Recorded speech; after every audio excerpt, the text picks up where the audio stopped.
10 otages entre la vie et la mort ouvrent la voie à la deuxième phase de l'accord sur Gaza. Détail des clauses de cette deuxième phase et raison du crash de l'avion canadien.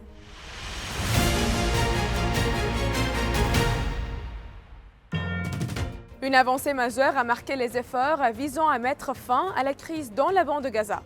Les sources israéliennes et palestiniennes ont annoncé un accord prévoyant la libération de tous les otages qui vivent dans le cadre de la première phase du cessez-le-feu. Cet accord a été conclu après d'intenses négociations dans la capitale égyptienne, et ça selon la presse hébraïque.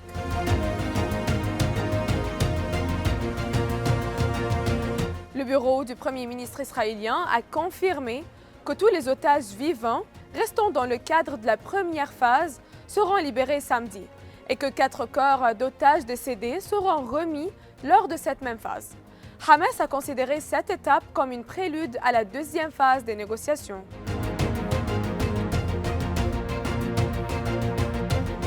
La deuxième phase de l'accord de cessez-le-feu à Gaza débutera le 2 mars prochain et s'étendra sur 42 jours.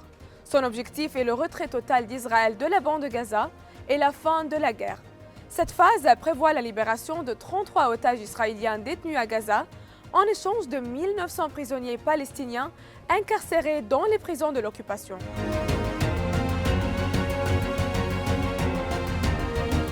Dans un autre développement de la crise russo-ukrainienne, l'envoyé spécial américain pour le règlement du conflit est arrivé dans la capitale Kiev. Et ça, un jour après les pourparlers russo-américains tenus à Riyad en Arabie Saoudite.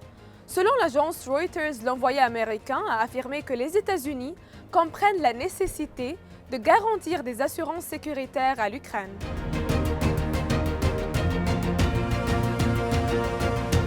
L'enquête sur les causes de l'accident d'un avion en ligne américain qui s'est écrasé sur le territoire canadien a révélé que l'appareil appartenant à la compagnie Delta Airlines avait décollé lundi matin de l'aéroport international Minneapolis-Saint Paul, et ça dans l'État du Minnesota, avec à son bord 76 passagers et 4 membres d'équipage.